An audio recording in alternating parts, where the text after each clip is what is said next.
súper bien que estén acá. Me interesa mucho el tema, no solo porque hice, como le contaba a algunos, la tesis de grado en él, sino que creo que tiene efectos muy potentes, no solo para el sector, sino que para la historia de Chile. Por eso quisiera que pusieran un poquito de atención y vamos a partir hablando de qué es el binominal, que casi todos lo deberán conocer, pero son pequeños detalles que nos hacen ir entendiendo más lo que significa este cambio. Bueno, la charla se llama Reforma al sistema binominal. ¿Cuáles son sus verdaderos efectos? Sistema binominal proporcional con lista, que es el sistema que efectivamente tenemos, se eligen dos parlamentarios por circunscripción o distrito. El que se elijan dos parlamentarios es lo que determina que se llame binominal. Es un sistema proporcional, ya que la división de estos dos cupos se divide en proporciones. Entonces, eso de separar el proporcional con el binominal no es tan así. Ahora, claramente, lo que llama la concertación binominal se eligen mucho más personas. Tenemos 38 senadores, 19 circunscripciones, casi todas, o sea, todas ellas van en base a una región o se dividen en regiones. Y 120 diputados en 60 distritos, y eso va más asociado al criterio de cantidad de población, y depende de la cantidad de población que tenga el distrito, o sea, cada región es cuántos distritos posee. Los fundamentos generales, cuando se instaura el sistema binominal, es buscar dos grandes partidos o coaliciones. Se estudia los sistemas mayoritarios. Es cierto que en el mundo no existe otro sistema binominal, pero se estimó que era muy fuerte poner un sistema uninominal, como lo que se buscaba era generar dos grandes coaliciones políticas y un gobierno más bien de mayorías con contrapesos de minorías. Lo que se observa es el sistema de Estados Unidos, de Inglaterra, que son sistemas uninominales. Un sistema uninominal, como digo, era muy golpeador de lo que teníamos a llegar a un uninominal. Necesitaba un sistema binominal, con listas, que ese fue un cambio que originalmente no existía y que se incorpora gracias, y así lo relata la historia, gracias a una intervención que tuvo André Alaman, diciendo, oiga, si no vamos por listas, la proporcionalidad por sectores políticos se pierde. Otros le dan otra intencionalidad, pero eso es lo cierto, digamos. Es un sistema mayoritario con contrapeso de minorías. Eso es lo que tanto la concertación critica, que un voto, o sea, que 64 votos valdrían lo mismo que, o sea, un 64% valdría lo mismo que un 35%. La verdad que si no existiese eso, lo que sucede es que se eliminan las minorías. Los sistemas proporcionales en las cámaras que tenemos se eligen por simple mayoría, y teniendo cualquiera de las coaliciones la simple mayoría, como lo que pasa hoy día, que no había pasado en las elecciones anteriores tan brutalmente, lo que sucede es que si toman la decisión, no existe un contrapeso en la oposición. Se elimina el 34% de la población, el 40%, el 45%. Es solo necesario el 50+1 para gobernar, y el otro 49% desaparece, lo que le quita argumento a un sistema proporcional. En general, el sistema binominal lo que ha logrado es una estabilidad democrática y efectividad legislativa.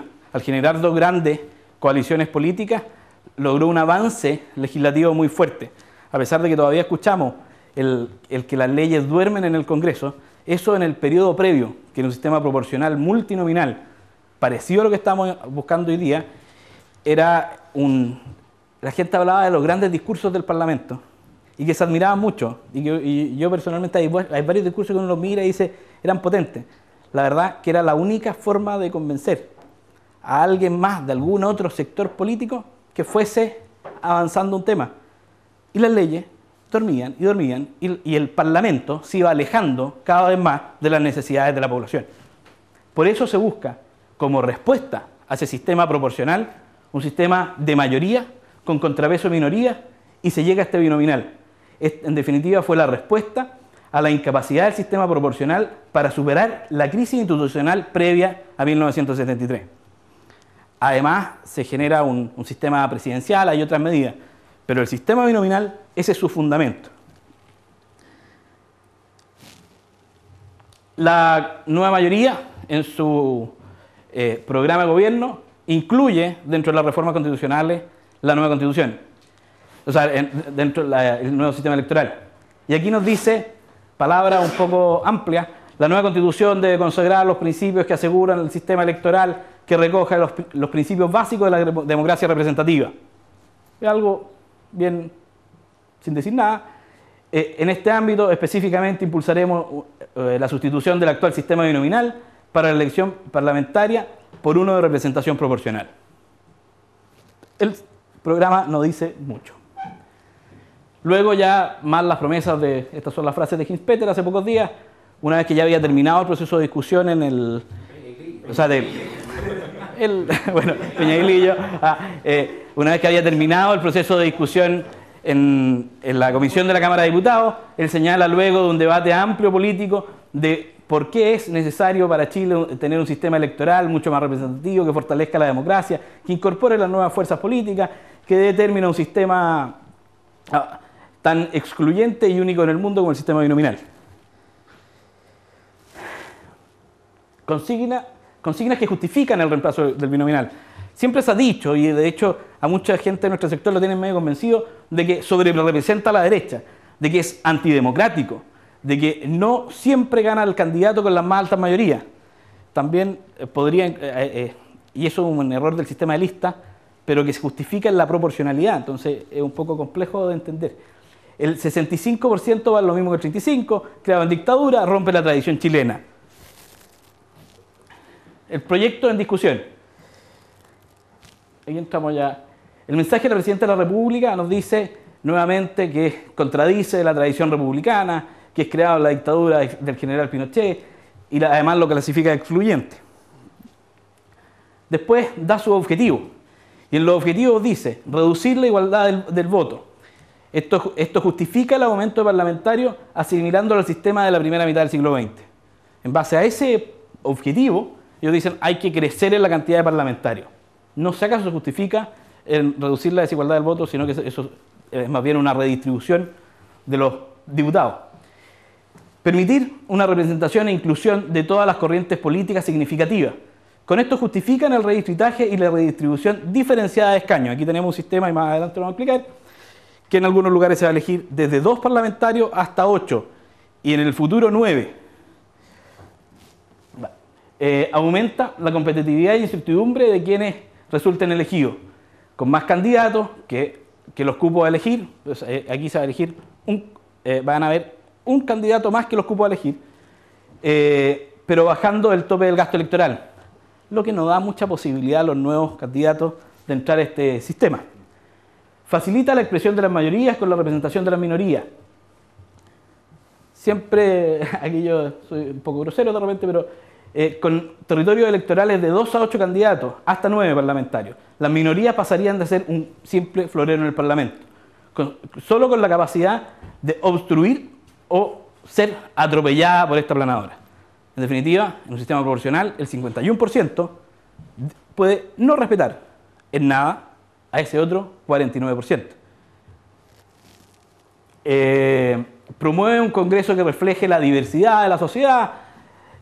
Ahí nos dice, es un poco amplio, pero lo único que hace para promover la inclusión es incluir una ley de cuotas para mujeres y un subsidio a las candidatas mujeres que genera que, y en eso prepárense las mujeres, porque necesitamos un 40% de mujeres, al menos, o si no un 40% de hombres, el día que sean más, en las próximas 4 elecciones, y eso yo creo que va a terminar siendo así, es muy difícil sacarlo. Promueve un Congreso que evita que quede fuera candidatos con grandes votaciones. Es efectivo, al promover una mayor cantidad de candidatos van a bajar los porcentajes, pero eso no implica que el candidato que saca a veces hasta la primera mayoría no sea electo, porque en un sistema proporcional como este, si yo no voy dentro de una lista y saco muchos votos, mis votos me los guardo para mi casa, si no me dan para un cupo. ¿Por qué? Porque podríamos tener 5 listas, todas ellas con 9 candidatos, y si yo voy solo, mi cantidad de votos, mi lista, por así decirlo, no alcanza para un cupo. Y puedo tener la primera mayoría, nuevamente, sin ser electo. Esa es la distorsión que da el sistema de lista y no el sistema proporcional o binominal que decíamos. Sigamos. Principios del sistema bicameral. se dice el Senado representa territorialmente. Por eso que los senadores van asociados normalmente a regiones. Y en definitiva en Chile, en las regiones que hay alguna aspiración regional mayor, como es la séptima, como es la región metropolitana, que tiene una gran extensión, se han dado 2 circunscripciones. Y de hecho algunas de ellas terminaron dividiéndose. El sistema de la Cámara de Diputados, tenemos un sistema de representación igualitaria del voto. Ese es el principio que en definitiva va a regir esta reforma, pero que no se consagra matemáticamente, sino que tenemos una distribución extraña de cómo hoy día se distribuyen los cupos. Sí tenemos un sistema matemático para la distribución en 10 años más, pero hoy día todavía no sabemos qué sistema se ocupó para distribuirlos. Ambos principios, dice el mismo proyecto, que serán moderados y lo que en definitiva da la libertad para la arbitrariedad de la distribución de cupos que vamos a ver más adelante. Inclusión y representatividad. Hay más candidatos por cupo a elegir, uno más que el candidato en este distrito, Talca, que pasaría a ser el Maule Norte, el distrito del diputado. Elegiríamos 5 diputados y tendríamos 6 candidatos, de los cuales además el 40% deben ser o hombres o mujeres. No está cerrado eso. La cuota de 2/5 por sexo, mayor aporte fiscal para las candidatas mujeres, eso se representa en un aporte por voto y en un aporte a los partidos políticos una vez electas. Esos 6 candidatos es por lista. Por lista. Como van a haber 4 o 5 listas, vamos a tener 30 candidatos en competencia. Y quizás muchos más, porque este sistema lo que promueve, claro, es que hayan más pactos, habiendo más cupos. Entonces podríamos encontrarnos con 60 candidatos. No sé, un número. La actualización por distrito será cada 10 años. Eso se va a hacer con el nuevo censo, se excluye este censo para hacer el cálculo, y va a ser, la Cámara de Diputados va a repartir proporcionalmente los escaños, repartiendo un mínimo de 3 y un máximo de 9. Ante una vacancia sobreviniente, que eso era algo nuevo, se llena con elecciones abiertas. En vez de que designe el partido o que corra la lista como fue en un principio, lo que haría es una elección abierta, cerrada a los militantes e independientes. Yo hasta la parte de los militantes estoy plenamente de acuerdo. Los independientes, ¿qué va a pasar en las circunscripciones donde ganó la izquierda y la UDI pierde su diputado? La gente normalmente no es militante.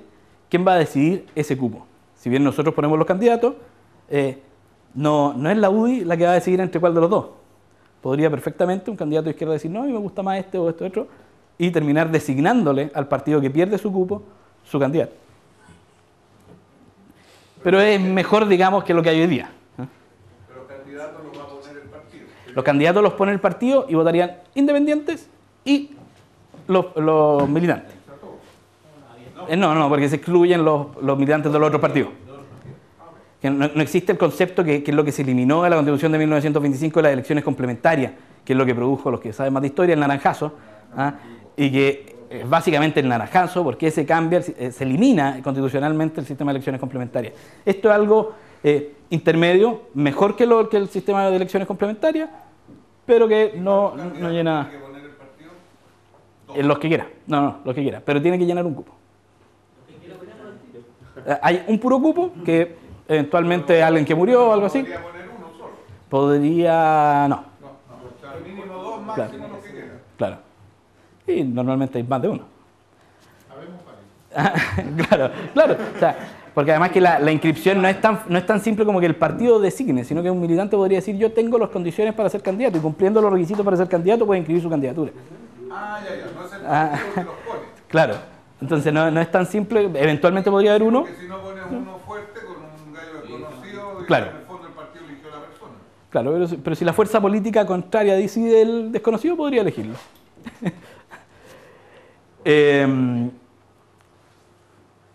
Ante la vacancia, elimina la inhabilidad constitucional de los dirigentes sindicales y gremiales de ser candidatos al Parlamento. Esto es un tremendo atentado a la Constitución de 1980.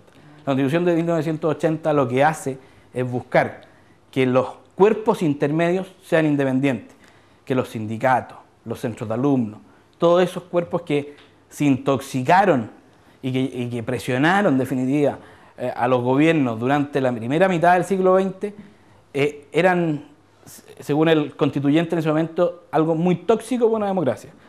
Los gremios no trabajaban por los gremios, sino que trabajaban por los intereses de los partidos políticos. Y en eso es muy eficiente el Partido Comunista de ir metiéndose en los distintos gremios. Eso se quiere eliminar, con el antecedente que un dirigente gremial sería mucho mejor candidato en este sistema que un tipo nuevo que ha hecho su trabajo en política, en poblaciones, que ha hecho otro trabajo, pero que es mucho menos conocido que el dirigente del cobre que paró 15 días del norte. ¿Qué podría pasar? Sistema proporcional multinominal con lista. Este es el sistema que se instaura. Se elegirán de 2 a 8 candidatos en la primera 10 años. Luego se redistribuirá y podrían ser de 2 hasta 9 candidatos por distrito. Los distritos que pueden cambiar no son las senaturías, sino que son solamente la Cámara de Diputados. Bueno, son 50 senadores en 16 circunscripciones, con lo que ya resulta evidente que las circunscripciones crecen bastante. Y 155 diputados en 28 distritos. Los distritos pasan a ser, hoy día, la circunscripción del Maule Norte pasa a ser un distrito y la circunscripción del Maule Sur pasa a ser otro distrito. O sea, crecen en forma terrible, excepto algunos distritos que ya eran del porte de la región, por lo tanto no podían crecer más. Esa fue la única limitante del crecimiento de los distritos, que no podían superar el tamaño de la región. Son 47 dietas parlamentarias más, 47 asignaciones parlamentarias más. Bueno, y las asignaciones, como todos sabemos, sirven para otro lado, teléfono, oficina, que de todas maneras suben, porque si sube el tamaño de los distritos, se gasta más benzina, hay que tener más oficinas. Es un sistema que es imposible entender que el gasto no sube. Lo que no se condice con las declaraciones de la presidenta diciendo que esto no significaría más gasto. Casi todas las circunscripciones suben y los distritos crecen dramáticamente. El Senado. Nos encontraremos con un Senado con esta conformación. Tenemos, cada región pasa a ser una circunscripción. Casi todas las regiones crecen en el número de senadores, pero no todas las circunscripciones que crecen, crece su representación parlamentaria. Aquí la que más crece es la región metropolitana, con un 3.47%. Y la región del Maule, la séptima, baja un 0.53%. Baja nuestra representación real. A pesar de tener un senador más que lo que teníamos, pasamos a ser 5, uno más. Pasamos a tener una menor representación proporcional, porque el número de senadores sube y nuestros 5 senadores es menos proporcionalmente en ese mayor número de senadores. ¿Puedes quedar un poquito atrás para que me pueda explicar de que lo que se quería pretendía era por el sistema binominal y en varias regiones claro, no existe el caso? que eso lo tomo más adelante. Más adelante. Claro, pero hay 7 regiones que conservan el sistema binominal. O sea, si el sistema binominal es tan malo y dramático para Chile, ¿por qué en 7 regiones lo conservamos? ¿Discriminamos a esas regiones? Se generan 4 categorías de regiones, quebrando absolutamente el principio de representación territorial. O sea, yo voy a tener ciertamente senadores electos por región, pero en cada región voy a elegir distinta cantidad de senadores. La región, vuelvo atrás, metropolitana, elige 7 senadores. Nosotros quedamos una región de segunda, gracias a Dios, y elegimos 5 senadores, pero hay regiones ya de cuarta categoría que eligen solo 2 senadores. Bueno, aquí la región metropolitana, como les decía, sube un 3.47%. Las categorías, nosotros quedamos en segunda categoría. Está mal eso. Regiones del país. Ya. 7 regiones del país que eligen 2 senadores. Y mantiene el tan criticado sistema binominal. La región del Maule tiene, como digo, pasamos a ser una región de segunda categoría. La única de primera es Santiago. Baja su representación en el Senado, en casi un 1%. Crece exageradamente la circunscripción. Un senador por el Maule Norte representaba a 5.970 personas. 597.000 personas. con una distribución territorial de 17.218 kilómetros cuadrados. En el Maule Sur, en tanto, eran 311.000 personas con 13.000 kilómetros cuadrados. Hoy día pasa a ser una circunscripción de 900.000 personas.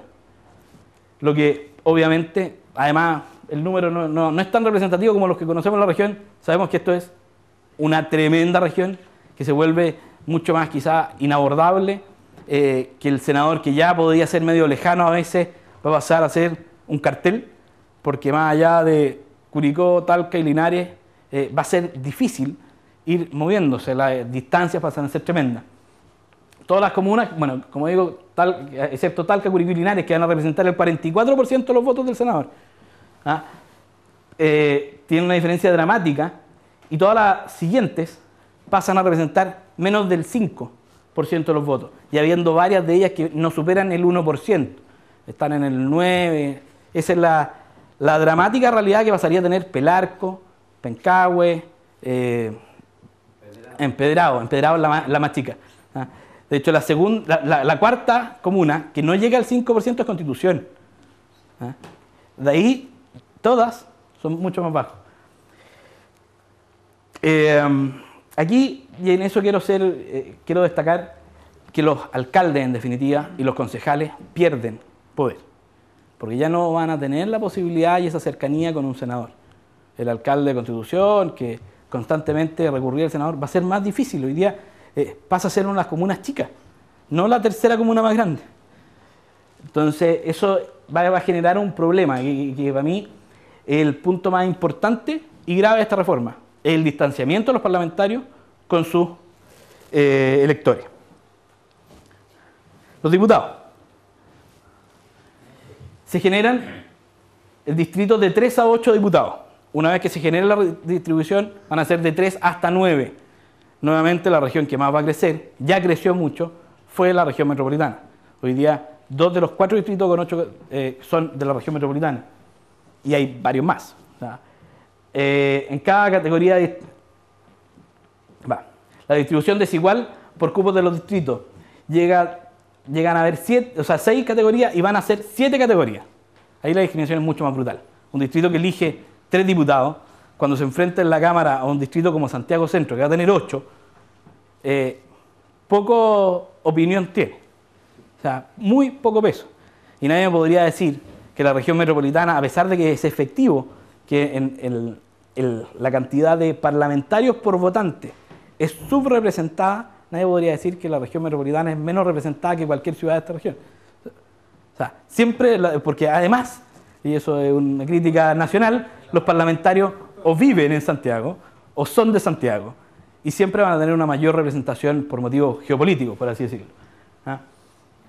En la primera categoría hay 5 distritos, 2 de ellos en la región metropolitana, que sube su representación en un 3.66%. Nuevamente, en los diputados subió y en los senadores subió la representación, subiendo de 32 diputados a 47, casi un tercio de la Cámara,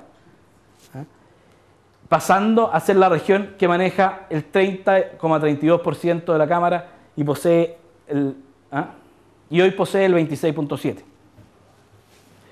No existe criterio que expliquen, no existe criterio explicitado por la definición de los distritos, salvo que no pueden superar los límites de la región. Eso fue el criterio para distribuir los nuevos cupos. Nadie sabe cómo fue, porque si uno aplica el criterio que se va a aplicar en 10 años más, hoy día la distribución queda distinta. La región metropolitana, o sea, las regiones extremas que quedan con 3, algunas quedan con 4, hay algunos distritos en Santiago que pierden, si no me equivoco el Maule Sur ganaría un diputado, hay varios cambios así que uno dice, ¿en dónde está? El Maule Sur no sube ni un diputado y tenemos mejor votación. O sea, ahí es donde uno va entendiendo el por qué es como esta asignación arbitraria, digamos. Existen 6 categorías de distritos. Existen distritos con 8, 7, 6, 5, 4 y 3 diputados. Y ahí, bueno, entre los primeros y los segundos van a ser 10 distritos, y estas que son las comunas más chicas van a pasar hasta el cuarto, casi supera la mitad de los distritos. Esta es la realidad de la región del Maule. Quedamos con 2 distritos. El Maule Sur, que queda representado, no alcanzo a ver, con 4 diputados, y el Maule Norte, que queda representado con 7 diputados. Bajamos en nuestra representación nuevamente, igual que en el Senado, en 1.24%.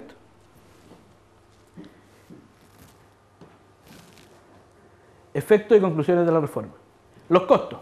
El gobierno promete que se financiará con la segunda partida del presupuesto nacional. Lo que es cierto, siempre la segunda partida del presupuesto nacional es el Congreso Nacional. Es una declaración. Y eso es solo lo que promete en la ley. No dice que no va a costar más. Claro, pero en eso se basan para decirnos, sabe que no va a costar más. No, sí, lo único que establece la ley es que se financia en base a la segunda partida del presupuesto de la nación. Planteando abiertamente, esto es un planteamiento abiertamente inconstitucional. Un poder del Estado como el Ejecutivo no le puede ordenar a otro poder del Estado como es el Parlamento qué hacer con sus recursos. Y eso es lo que hoy día está tratando de hacer la presidenta. Además hay otros problemas fácticos que es difícil que uno mismo diga yo quiero menos plata para el próximo periodo. Menos plata para llamar por teléfono, menos plata para movilizarme, porque ahí es donde se pueden hacer mayormente los cambios. Los cambios en la dieta no es muy posible, porque lo más disponible del presupuesto son las asignaciones. Además que al bajar las dietas, baja también las dietas de los ministros, que están asociadas constitucionalmente. Si bien es efectivo que se financiará, bueno, eso ya lo dije, resulta evidente que el costo aumentará, ya que suman 57 nuevos parlamentarios y casi todos ellos aumentan su territorio electoral. Más oficinas, más personal, más traslado, más teléfono. Se respalda esto, además en los estudios de la Biblioteca del Congreso Nacional, que nos dicen que son 11.000 millones de pesos el costo de este nuevo Congreso, de esta expansión del parlamentario. Ustedes entenderán que yo puedo tener una muy buena declaración, incluso este gobierno podría cumplirlo, porque esta discusión va a ser en el último año de gobierno, cuando lo va dejando, y vamos a estar en campaña electoral, donde la presidenta va a exigir a sus parlamentarios que mantengan la promesa y no le asignen al nuevo Congreso más recursos. Pero ¿qué es lo que va a hacer el nuevo Congreso cuando llegue al tema de la discusión parlamentaria? El señor nuevo presidente se va a encontrar a la desagradable labor de tener que asignarle estos 11.000 millones de pesos, porque si no, no va a tener aprobado ninguna partida del presupuesto. Eso es una realidad fáctica. Quizás no los 11.000, quizás menos, quizás efectivamente se produzca una reducción, pero que efectivamente lleguemos a que los parlamentarios bajen su nivel de gasto de benzina, bajen su nivel lo veo difícil. Que el incumbente, quien lo necesita, diga, sabe que yo hoy día necesito menos. Aumento de parlamentarios. Al realizar el redistritaje, como el realizado no existe necesidad alguna de aumentar el número de parlamentarios para eliminar el sistema binominal. Si yo achico el número de distritos, no necesito más parlamentarios para eliminar el binominal. El binominal consta de que elegimos 2. Y si tengo menos distritos, tengo los suficientes parlamentarios sobrando, por así decir, para redistribuir, y no es necesario crecer el número parlamentario. Manteniendo los distritos actuales, ahí sí, para eliminar el binominal necesito aumentar parlamentarios. Y aún así, si lo hiciese, el costo sería menor, ya que no aumento el tamaño de los distritos, por lo tanto el gasto de movilización se mantiene y no subiría tanto el costo, lo que se estima que es unos 4.000 millones de pesos. Solo se ajustaría entonces la necesidad de cupos, solo se justifica entonces por una necesidad más de cupos antojadiza que necesita la nueva mayoría, o por un recuerdo melancólico al sistema proporcional de 1940, que más bien se entiende porque tienen hoy día mucha gente ociosa, en capacidad de tener votos y enfrentar elecciones parlamentarias. Ya han sido 20 años, el gobierno tiene muchas figuras rotando, de hecho hoy día tienen problemas para echar gente, para meter nueva gente. Y esos son los problemas que hoy día se manifiestan en los servicios. Hoy día un periodista me decía, oye, si los problemas ya son internos de la despedida de funcionarios públicos, están despidiendo ya a su gente. Entonces pasamos a ser uno de los países con mayor cantidad de parlamentarios per cápita. Y ahí uno debe preguntarse, ¿es necesario que tengamos más parlamentarios? Yo personalmente creo que no. Ahora, si queremos eliminar el binominal, podemos hacer un redistritaje y mantener los números, o subir parlamentarios y mantener los cupos, o sea, los distritos, y mantener la cercanía con la gente y generar casi con la misma cantidad de parlamentarios, debieran ser 60 más, eliminamos el binominal y un pequeño redistritaje en los senadores, porque ahí existe la posibilidad de, manteniendo la representación por regiones, con 2 a 3 senadores, en el fondo lograr, eliminando las regiones con 4, llegamos al número de 3 en todas las regiones. El redistritaje resulta nefasto para un país que busca descentralizarse. Este redistritaje hace crecer exageradamente los distritos y circunscripciones del país. Aleja al parlamentario de su elector. Deja casi nula la representación de las comunas más pequeñas. Muchas de ellas no representan ni siquiera el 1% del electorado parlamentario. El Maule, solo Talca, Curicó y Linares son el 44% de las comunas. Constitución, el resto no supera el 5%. Pelarco, San Rafael, Licantén, Peyúgue, Pichuquén, Empedrado, en ese orden, no llegan al 1%. Esas comunas, ustedes entenderán, un senador que tiene que recorrer toda la región, que llegue a una comuna como Peyúgue, que además está muy alejada de la carretera, va a ser más difícil. Esa comuna entera, ese alcalde, se va a tener que acostumbrar a hablar por teléfono o verlo por carteles o en la televisión. Y eso, para mí, no lo creo bueno para una democracia. A mí me gusta el tema del senador o el diputado en terreno, que tenga cercanía. Aquí le quitamos esa posibilidad. Con el aumento parlamentario actuales no resulta necesario el redistritaje, ya lo dije, salvo pequeñas adaptaciones. La distancia de los parlamentarios del ciudadano deja sin representación a las comunas pequeñas y aumenta sus costos. La proporcionalidad.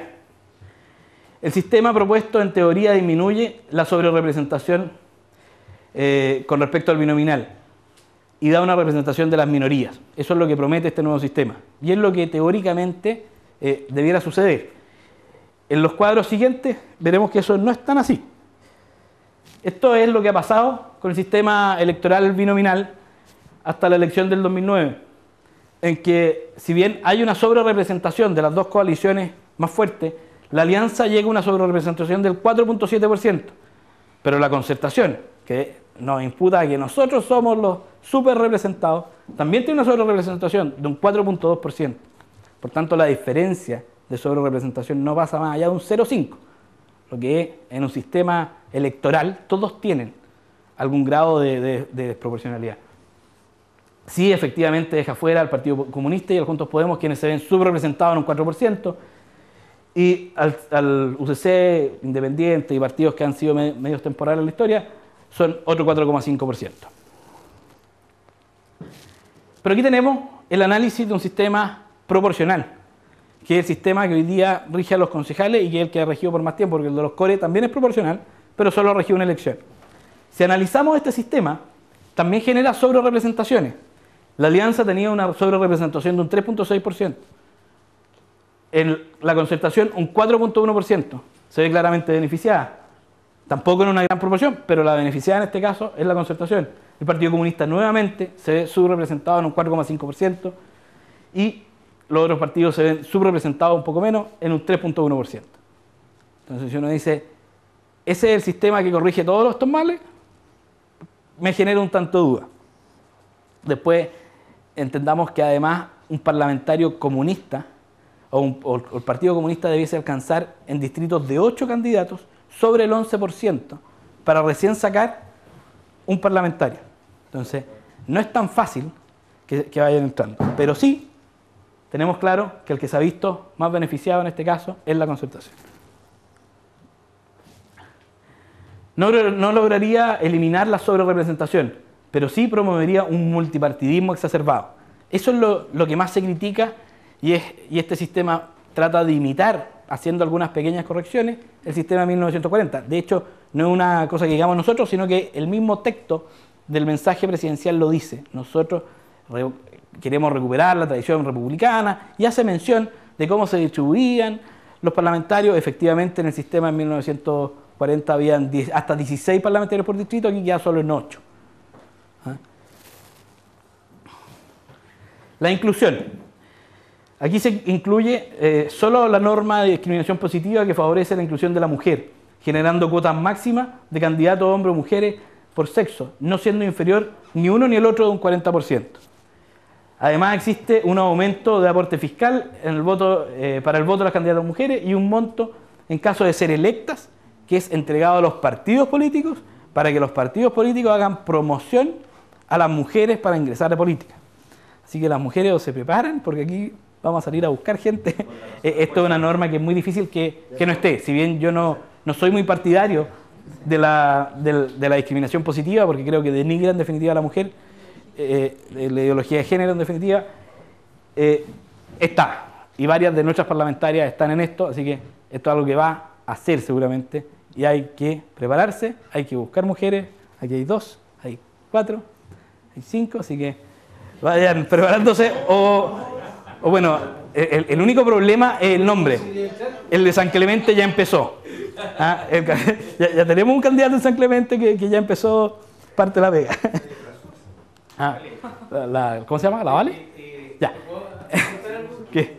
Que hoy día se ingresó a la Cámara y que las primarias también va con el 40%. Claro, en un principio era la posibilidad de saltarse este 40%, que las primarias no entrarían en este cálculo. Y la sanción es muy alta, o sea, no lo puse aquí porque se extendería mucho. Pero el no cumplir este 40% significa que la lista completa del partido cae. Hay 5 días... Claro, no, hay 5 días para corregir, lo que me parece un poco extraño porque en definitiva yo puedo subir, o sea, incluir nuevos candidatos o bajar nuevos candidatos para llegar a este porcentaje. Lo que podría ser una técnica para ganar 5 días en las negociaciones, que es un poco rara. Pero si no se cumple ese porcentaje, la lista completa cae, lo que es tremendo. Es la sanción más alta. La renovación en la política. Baja el límite de gasto electoral. Los candidatos nuevos requieren más gasto, eso es súper conocido. Y para darse a conocer, un parlamentario en ejercicio no requiere tanto gasto y eso no va Es una burla para las mujeres ese descuento del 40%. Sí, o sea, efectivamente. ¿Qué pasa en un partido que no tiene candidatas potenciales de ser electas? Van a llegar cualquier mujer. Bueno, y el incentivo está puesto a ser candidatas, no a ser electas. El incentivo para ser electas termina siendo entregado a los partidos políticos y que es un poco sui generis. Y con ciertas limitaciones, así que al partido político tampoco le interesa tanto. Pero bueno, baja el límite de gasto electoral, lo que impide un poco la inclusión.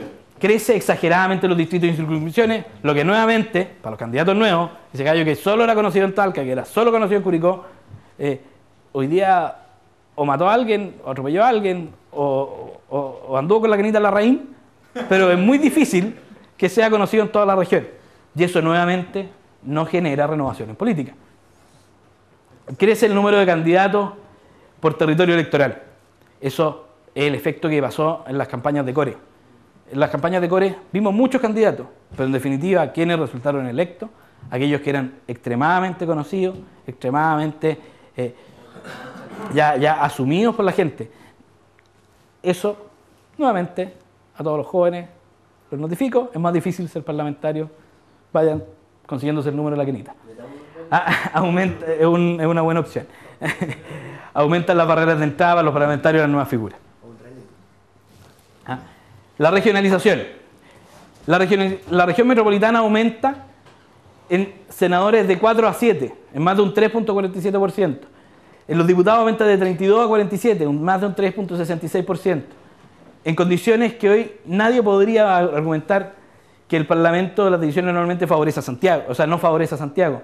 No existe necesidad alguna de aumentar su representación. Es la que más aumenta en ambas cámaras, subiendo a un 14 y a un 30% respectivamente. Promueve un centralismo, y eso ya es más allá de las regiones, promueve un centralismo regional. Las grandes comunas pasan a ser la urbe importante para el Parlamento y el resto. O sea, como repito, hay comunas que son menos del 1% de la población, o sea, de los votantes, que dejan de ser prácticamente representadas. Baja el poder de las regiones y casi desaparece la representación de las comunas pequeñas. En definitiva, tenemos una reforma que da más centralismo, más costo, más parlamentario, más discriminación y menos cercanía, menos representación y menos renovación política. Eso, en mi estudio, es lo que he determinado que existe en este nuevo sistema. Para llegar más allá, esto es lo que hoy día se empieza a discutir en la Cámara de Diputados y es lo que se presentó después de la Comisión de Constitución. Muchas gracias.